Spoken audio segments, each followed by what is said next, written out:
America Pakistan साजिशों का हिस्सा मगर से हम अपने घर का रोशनदान कहते हैं। क्या हुआ? बंद हो गया क्या?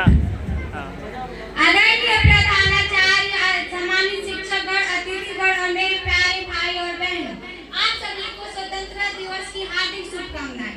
आजादी का मतलब वही समझता जिसने कभी गुलामी की हो। आजादी का मतलब वही समझता जिसने कभी गुलामी की हो। हम सौभाग्यशाली हैं कि हम स्वतंत्र भारत में जन्म लिए हों। प्राचीन, मध्यकालीन, वर्तमान भारत के उदाहरणों से मैं यह स्पष्ट करना चाहूंगी कि जब हम विलंगियों के फेरे में फंस गए थे तो रंग दे बसंती चोले एक आवाज पर टोले के टोले उमड़ आते थे और उनके खून में आने वाली 5-5 डिग्री की तूफान अंग्रेजी शासकों की जड़ों में तूफान ला देती थी। लोग मर जाते थे, मिट जाते थे, फांसी चढ़ जाते थे। लोग मर जाते थे, मिट जाते थे, फांसी चढ़ जाते थे। वो भी अपना देशभक्ति ही साबित कर रहे होते थे। उसके बाद 62, 65, 71 ईस्वी के युद्ध में अपने सुहाग गवा देने वाली औरतों की वेदना चीख चीख कर कहती थी कि प्यार भी भरपूर गया, मांग का सिंदूर गया। प्यार भी भरपूर गया, मांग का सिंदूर गया। नन्हे नौनिहालों की लंगोटियां चली गई, छोटी छोटी बेटियों की चोटियां चली गई। बाप की कमाई गई, भाई की पढ़ाई गई। बाप की कमाई गई, भाई की पढ़ाई गई। ऐसा एक विस्फोट हुआ, पता ही नहीं चला, पूरे जिस्म की बोटियां चली गई। आपके लिए तो जनाब एक आदमी मरा है, मेरे घर की तो रोटियां चली गई। मेरे घर की तो रोटियां चली गई। हृदय तो उस दिन फट गया था जब एक बूढ़ी माँ के सामने उसके बेटे के चिथड़ों को लाया गया। बूढ़ी माँ बोली, साहब आप तो भर्ती में 1 इंच भी कम नहीं लेते, आधा शरीर कैसे ले लूंगे? इन्हीं मानवाधिकारों के कारण आतंकवादियों की बंगलों की नस्वानियां हंसती और हमारे शहीद जवानों की घर की आंगन की तुलसियां रोती हैं। ऐसे हालात पैदा हो जाने के बावजूद भी एक माँ अपने बेटे को सरहद पर दुश्मनों की धज्जियां उड़ाने के लिए भेजती है और पत्र लिखकर भेजती है।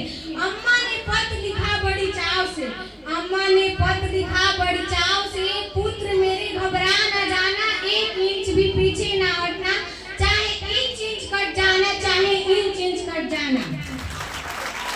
मैं नहीं मानती कि फेसबुक, इंस्टा, व्हाट्सएप की डीपी को 3 रंगों से रंगना ही देशभक्ति है। यदि यह देशभक्ति है तो मैं पूछना चाहूंगी कि फुटपाथ पर रहने वाला बच्चा ट्रैफिक की छांव में नंगे पांव तिरंगा बेच रहा होता है, क्या वह देशभक्ति है? नहीं, वह देशभक्ति नहीं, उसके पेट की भूख की शक्ति है जो उसे ऐसा करने पर मजबूर करती है। क्योंकि न मस्जिद को जानते हैं, न शिवालों को जानते हैं, न मस्जिद को जानते हैं, न शिवालों को जानते हैं। पेट के भूखे तो बस भोजन के निवालों को जानते हैं। अपने परिवार, अपने समाज, अपने देश के लिए समर्पण भाव ही देशभक्ति है, ताकि हर देशद्रोही समझ सके कि अगर तू परिंदा तो ये आसमान तेरा, अगर तू परिंदा तो ये आसमान तेरा, अगर तू दरिंदा तो ये शमशान तेरा। रहना है तो रह भाईचारे से, वरना कब्र भी तेरा, कब्रिस्तान भी तेरा। हमारे देश में 2 प्रकार की शिक्षा नीति अपनाई जाती है। पहला वो जो विद्वान है, दूसरा वो जो धनवान है। ऐसी कई प्रकार की गजब की बीमारियां देखने को मिलती है। इन बीमारियों का जड़ है हमारा अंधविश्वास। जब तक हमारे देश के युवा मंदिरों में जाकर भगवान को नारियल फोड़ कर रिश्वत देता रहेगा और अपने धर्म, अपने जाति को ऊंचा मानकर दूसरे की धर्म की अवहेलना करेंगे, तब तक हमारे समाज में ना तो अंधविश्वास खत्म होगा और ना ही हमारा देश का राष्ट्र निर्माण संभव होगा। हमारी संस्कृति, हमारी सभ्यता को पूरी दुनिया ने शीश नवाया। हमारी संस्कृति, हमारी सभ्यता को पूरी दुनिया ने शीश नवाया। फिर क्यों आस्था के नाम पर अंधविश्वास फैलाया गया? न सरकार मेरा, न रब मेरा, न सरकार मेरा, न रब मेरा, न बड़ा सा नाम मेरा। मुझे इस बात का गुरूर है कि मैं भारत की हूँ और यह भारत मेरा। कहा जाता है कि दुनिया के सबसे बड़े लोकतंत्र में रहते हैं